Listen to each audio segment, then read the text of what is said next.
2006 সাল অক্টোবর পল্টন মোড়ে লগি বইটা তাণ্ডব চালিয়ে যে নারকীয় অবস্থার সৃষ্টি করা হয়েছিল তার ধারাবাহিকতা অব্যাহত ছিল আগস্ট মাসের 5 তারিখ পর্যন্ত। এই সরকারটা ক্ষমতায় আসার পরে প্রথম আঘাতটা দিয়েছেন সেনাবাহিনীর কোমরে, দ্বিতীয় আঘাতটা দিয়েছেন জামাত ইসলামের উপরে, তৃতীয় আঘাতটা দিয়েছেন সারা দেশের সমস্ত রাজনৈতিক দলের উপরে, চতুর্থ আঘাত তিনি দিয়েছেন উলামা হযরতের উপরে, পঞ্চম আঘাত দিয়েছেন 18 কোটি মানুষের মাথার উপরে। আর মানে মার কিসমত ভালো যে তিনি তাকে বুক ফিরত পেরেছেন। এত লম্বা দাড়ি, কোমর পর্যন্ত চুল, কাটতে দেয় নাই, নখ কাটতে দেয় না, দাড়ি কাটতে দেয় না, চুল কাটতে দেয় না, এজন্য মানে একটা অগাধ জঙ্গলের একটা পশু, তার চাইতেও নিকৃষ্ট আচরণ এদের সাথে করা হয়েছে। একজন খ্যাতিমান চৌকস সামরিক অফিসার, তার চুলটা এখনো রয়ে গেছে লম্বা। আমি জিজ্ঞেস করলাম এটা কাটেন না কেন? ওই যে এটাকে হাসরের দিনে সাক্ষী বানাইতেছে। আসসালামু আলাইকুম ওয়া রাহমাতুল্লাহ। হিন্দু, বৌদ্ধ এবং খ্রিস্টান ভাইরা যারা এসেছেন, আমার অন্তরের অন্তরকে জানাচ্ছি। সম্মানিত সভাপতি, নেতৃবৃন্দ, রাজনৈতিক, সাংস্কৃতিক, দ্বীনি সংগঠনের ব্যক্তিবর্গ, আজকের এই সন্ধ্যাটি আপনাদের সাথে আল্লাহর রহমত হিসাবে আমি কবুল করেছি এবং আল্লাহ তাআলার দরবারে দোয়া করি এটা যেন আমার সকলের জন্য রহমতের কারণ হয়। সম্মানী বন্ধুগণ, এক মুরব্বী বলে আওয়াজ দিয়েছে, সম্ভবত বয়স 3 বা 3.5 বছর হবে। মাশাআল্লাহ, ক্রিয়া আদায় করি আপনাদের মতো সকলের সাথে আমি যে আল্লাহ তাআলা 17.5 বছরের যন্ত্রণা এই জাতির বুক থেকে আল্লাহ তাআলা মেহেরবানি করে সরিয়ে দিয়েছেন। আলহামদুলিল্লাহ। বছর কিন্তু 15.5 নয়, 17.5। 2006 সাল অক্টোবর পল্টন মোড়ে লগি বইটা তাণ্ডব চালিয়ে যে নারকীয় অবস্থার সৃষ্টি করা হয়েছিল তার ধারাবাহিকতা অব্যাহত ছিল আগস্ট মাসের 5 তারিখ পর্যন্ত। এই সরকার এসেছিল জনাব ফখর উদ্দিন সাহেবের নেতৃত্বে, যেটাকে মানুষ বলতো মঈন ফখর সাহেবের সরকার। এই সরকারটা ক্ষমতায় আসার পরে একজন নেত্রী বলেছিলেন এ সরকার আমাদের আন্দোলনের ফসল। 3 মাসের দায়িত্বে থাকার কথা ছিল, 3 মাসের ভিতরে অর্থবহ, নিরপেক্ষ, সুষ্ঠু, গ্রহণযোগ্য একটি নির্বাচন দিয়ে তারা চলে যাবেন, কিন্তু তাদের খায়েশ জন্মালো যে তারা রাজনীতি করবেন, যার কারণে 3 মাসের সরকার টেনে টেনে তারা 9 মাসে নিয়ে গেলেন, 9 মাস থেকে 2 বছরে নিয়ে গেলেন। যখন 2 বছরে নিয়ে গেলেন, ইতিমধ্যে তাদেরও দুর্নীতির পাহাড় অনেক উঁচু হয়ে গেল। দুর্নীতির বিরুদ্ধে জিহাদ করে তারা কিন্তু দায়িত্ব শুরু করেছিলেন। যারা দুর্নীতির বিরুদ্ধে জিহাদ ঘোষণা করে দায়িত্ব পালন শুরু করেছিলেন, তারাই দুর্নীতিতে এতটা আকণ্ঠ নিমজ্জিত হয়ে গেলেন যে 2 বছরের মাথায় তাদেরকে সেই এক্সিট বুঝতে হলো। তখনকার 2 জন প্রসিদ্ধ নেত্রী একজন করে তারা ঘুরেছেন। একজন বলেছিলেন সুষ্ঠু নির্বাচনের মধ্য দিয়ে যেই ক্ষমতায় আসবে সেই সরকার তখন সিদ্ধান্ত নেবে যে আপনাদের কার্যকলাপের বৈধতা দেওয়া যাবে কিনা। আরেকজন বলেছিলেন কাবিল তু জামিয়া, আমি সবকিছু কবুল করে নিলাম, কোনো প্রশ্নই করব না, আপনারা আমাকে সহযোগিতা করুন। তাকেই তারা সহযোগিতা করেছিলেন। তিনি ক্ষমতায় এসেছিলেন, তিনি ক্ষমতায় এসে জাতির বিরুদ্ধে যা যা করেছেন জাতি তার সাক্ষী। প্রথম আঘাতটা দিয়েছেন সেনাবাহিনীর কোমরে, দ্বিতীয় আঘাতটা দিয়েছেন জামাত ইসলামের উপরে, তৃতীয় আঘাতটা দিয়েছেন সারা দেশের সমস্ত রাজনৈতিক দলের উপরে, চতুর্থ আঘাত তিনি দিয়েছেন উলামা হযরতের উপরে, পঞ্চম আঘাত দিয়েছেন 18 কোটি মানুষের মাথার উপরে। বলবেন যে 4টা বুঝলাম, পঞ্চমটা বুঝলাম না। আমার দেশের একজন ভিক্ষুক, সে যদি কোথাও ভিক্ষা করার জন্য রাস্তায় দাঁড়াতে চায়, সকালবেলা আগে তাকে ট্যাক্স দিয়ে তারপরে ভিক্ষা দাঁড়াতে হতো। একজন ভিক্ষুককে জিজ্ঞেস করলাম তুমি সারাদিনে কত পাও? বলে স্যার 1000-1200 পাই। তাই তো তুমি মেলা টাকা পাও। স্যার থাকে না। আমি থাকে না কেন? ওই যে আগেই 50% নিয়ে নেয়। কে নেই? ওই যে স্যার এইটা কেডাররা আসে। একজন ভিক্ষুকও বুঝে যে এখানে কেডার আছে। এই ভিক্ষুক সারাদিনে 500-700 যা জমালো, তারও তো পেট আছে, তারও তো পিঠ আছে। সে যখন বাজারে কিনতে গেল তখন তাকে 3 সেঞ্চুরির পেঁয়াজ কিনতে হলো। এদের আমলে পেঁয়াজের কেজি চলে গেল 300 টাকার উপরে। পত্রপত্রিকা প্রথম বললো সেঞ্চুরি কমপ্লিট, তারপর বললো ডাবল সেঞ্চুরি, এরপরে বললো এবার 3 সেঞ্চুরি। আদা, রসুন, পেঁয়াজ, নিত্য পণ্যের দাম এইভাবে আকাশ ছোঁয়া হয়ে গেল। আপনি যেমন কিনছেন যিনি সম্পদশালী, ওই যিনি রাস্তায় মানুষের দ্বারে দ্বারে ঘুরে হাত পেতে 2 টাকা জমায়, তারও তো কিনতে হয়। অতএব এরা সকলের উপরে জুলুম করেছে, সেই অর্থে 18 কোটি মানুষের উপরে জুলুম করেছে। সমস্ত ব্যাংকগুলাকে ফুকলা করেছে ডাকাতি করে। আর্থিক প্রতিষ্ঠান ধ্বংস করেছে, উন্নয়নের নামে 1 টাকার কাজ 5 টাকা দিয়ে করেছে, দেশের এই টাকাগুলা বিদেশে পাচার করেছে, আবার বস্তা ভরেও রেখেছে, এখন বস্তাগুলা ফেলে জান নিয়ে পালিয়েছে।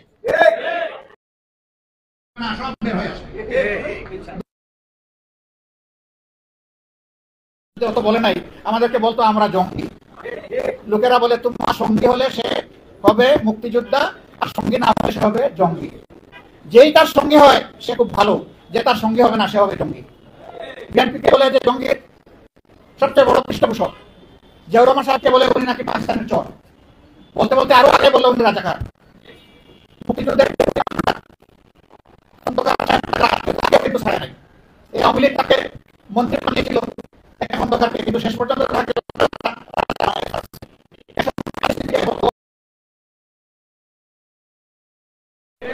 অবশ্য পরে একটা স্লোগান লাগিয়েছে, কে বলেছে বলে স্বৈরাচার স্বৈরাচার।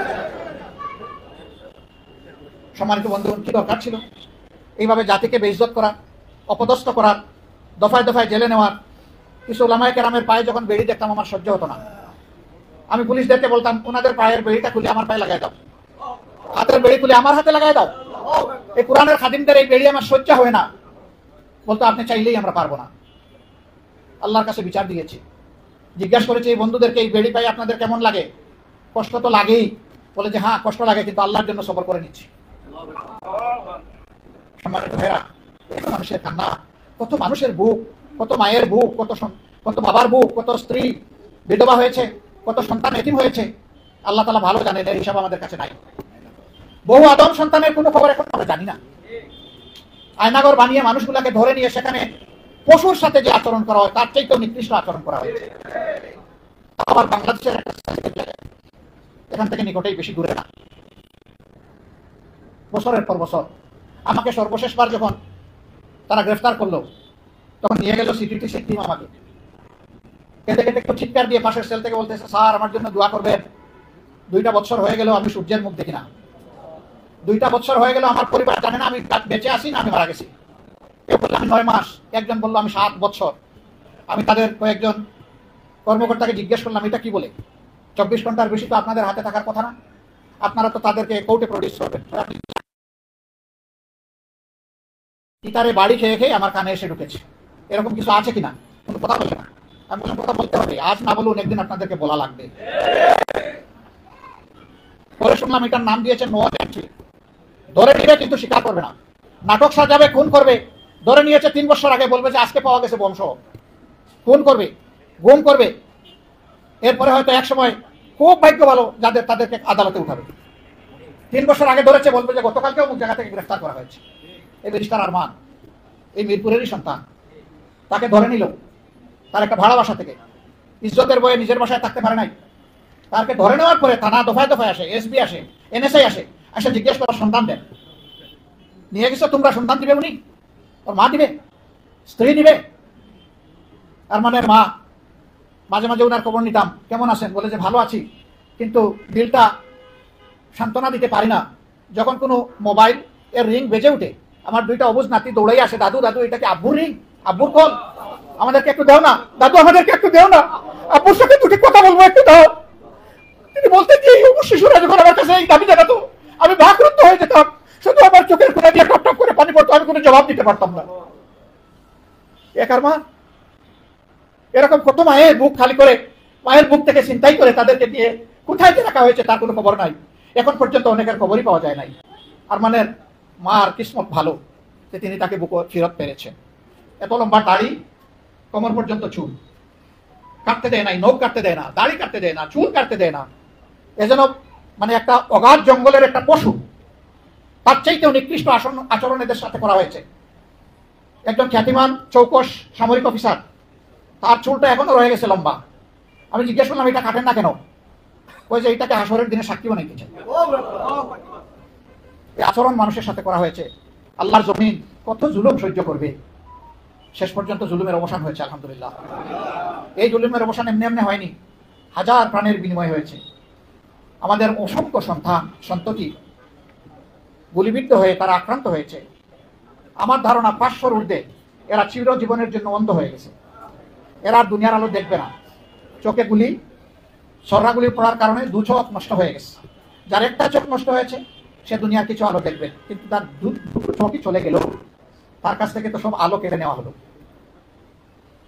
এইভাবে জুলুমে জুলুমে সমস্ত জনপদ ভরে উঠেছিল।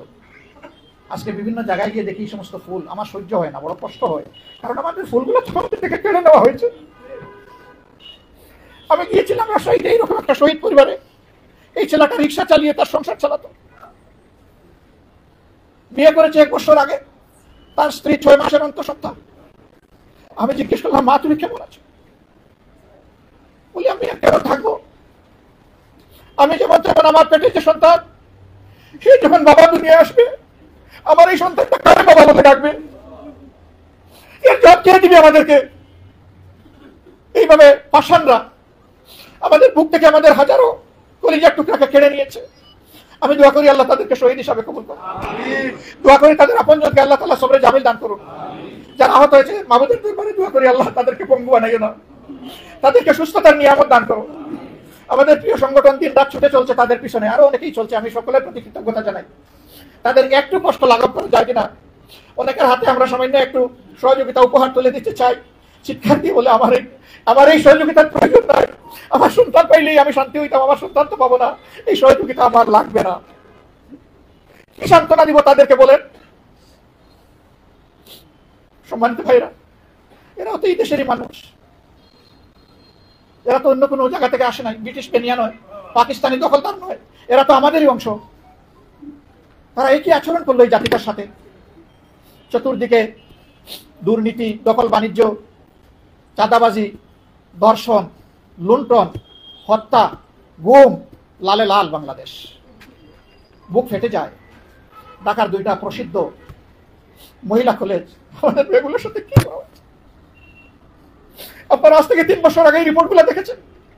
এই রিপোর্ট দেখার পরে হৃদয় ভেঙে টুকরা টুকরা হয়ে গেছে। কার মেয়ের সব কিছু শেষ করে দিল এই লম্পটরা, সবগুলো লম্পট। এরা গিয়ে ঢুকেছে আবার জাতীয় সংসদে, এই সংসদ ছিল লম্পটের কারখানা। শেষ পর্যন্ত আল্লাহ তাআলা তার কাজটি কি করেছেন?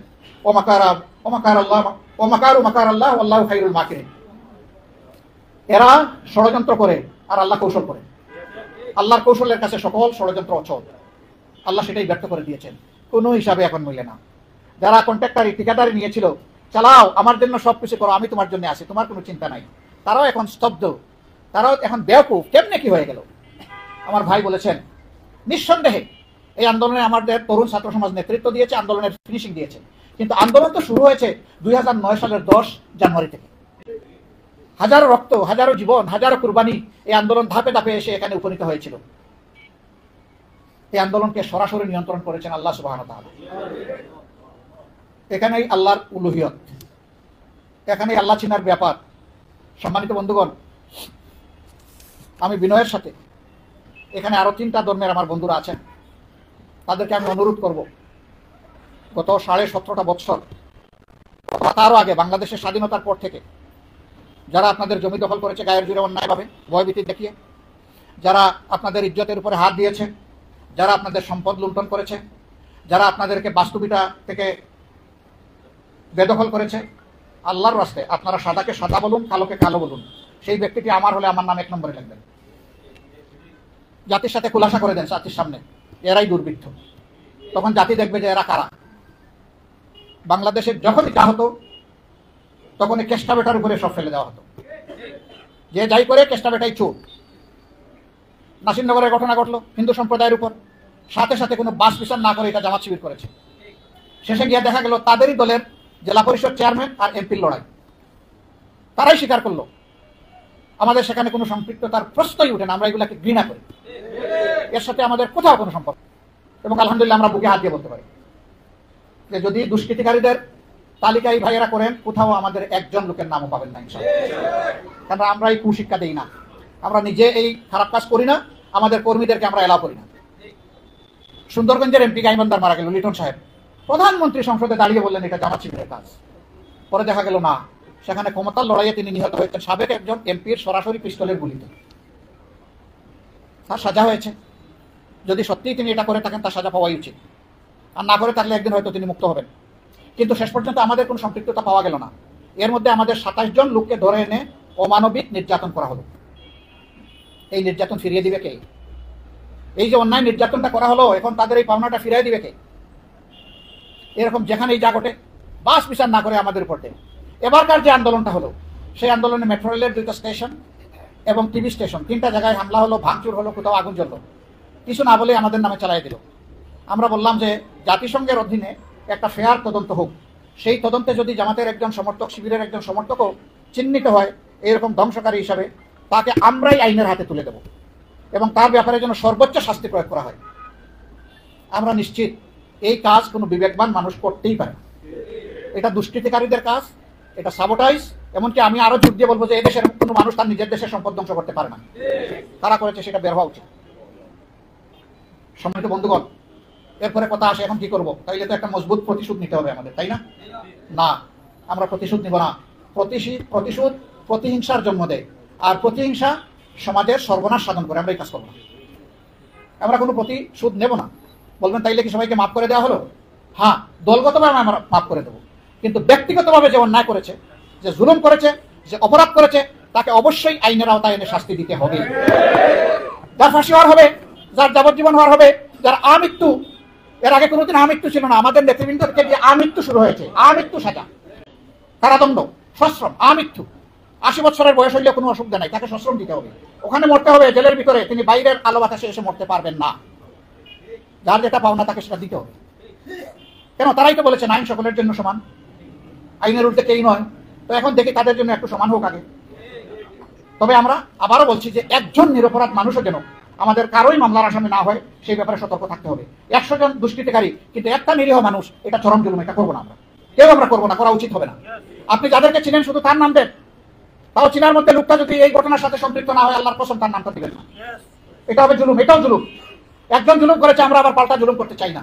আমরা জুলুম এক কবর রচনা করতে চাই এবং আল্লাহ তাআলার কাছে দোয়া করি যে পরবর্তী সরকার জাতি, ধর্ম, বর্ণ, দল, মত নির্বিশেষে সমস্ত মানুষের উপর যেন সুবিচার করতে পারে, সামাজিক সুবিচার যেন কায়েম হয়। এখন যেন বিচারাঙ্গনে গেলে এরকম দৃশ্য দেখতে না হয় যে খুব সুন্দর শুনানি হলো, আস্তে করে যার সাহেব ভিতরে খাস কামরায় চলে গেলেন, বাইরে এসে বললেন 5 দিনের 10 দিনের রিমান্ড। কারণ উপর থেকে নাজিল হয়েছে যে ওনাকে এতদিন দিয়ে দাও, ওনাকে এই করো, ওনাকে ওই করো। বিচারকরা তারা বিচার করেননি, তারা মানুষের উপরে তারাও জুলুম করেছেন। আমরা জিজ্ঞেস করতাম কেন করেন? কয়েছে আমাদের চাকরি বাঁচানোর জন্য। আরেকজনের জীবনের চাইতে আপনার চাকরির মূল্য বেশি? আপনি একজনের জীবন তছনছ করে দিচ্ছেন।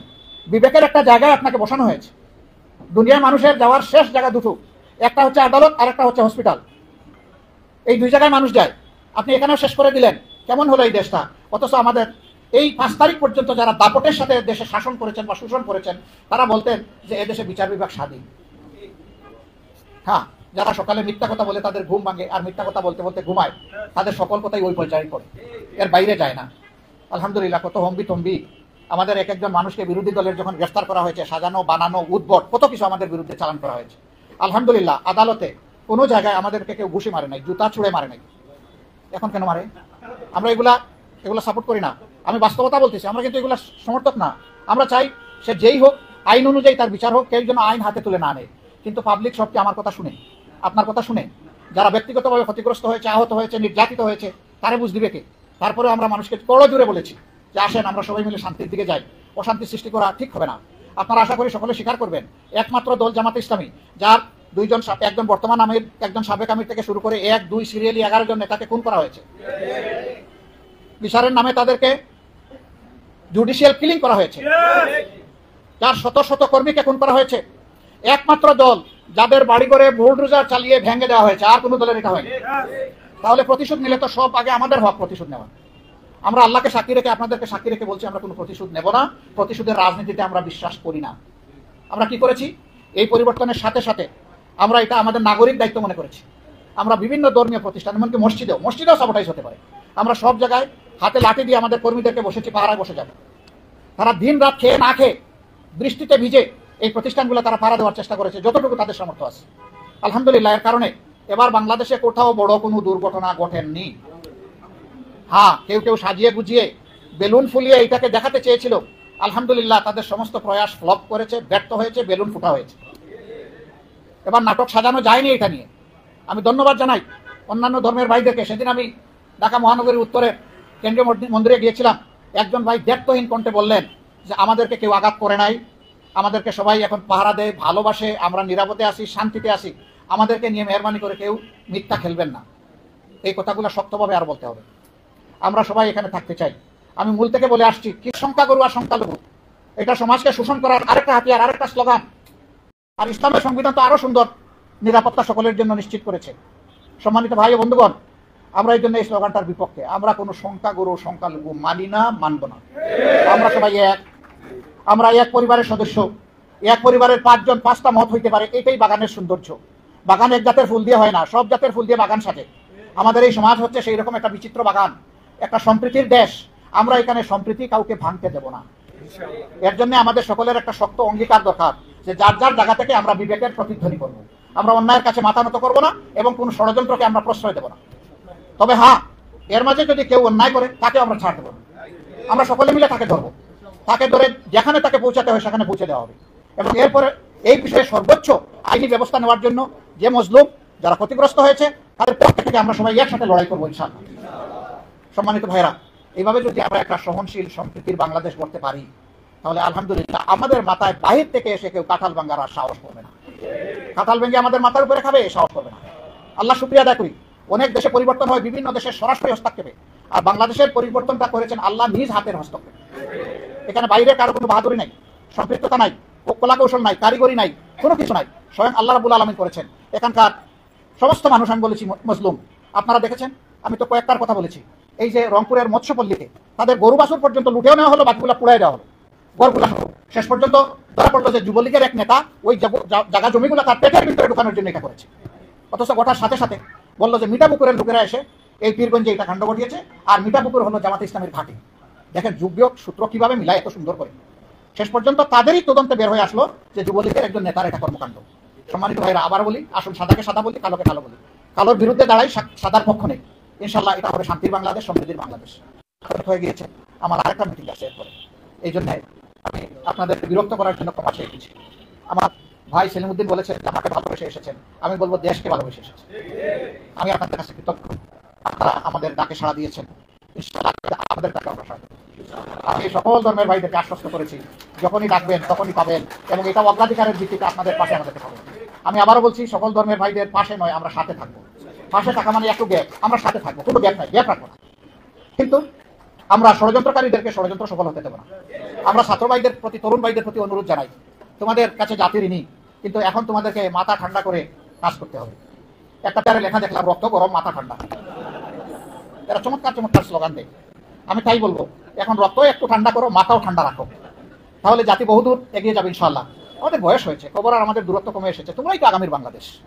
এই আগামীর বাংলাদেশকে আমরা কলুষিত বাংলাদেশ হিসাবে, অতীতের কলুষিত বাংলাদেশ হিসাবে আর দেখতে চাই না।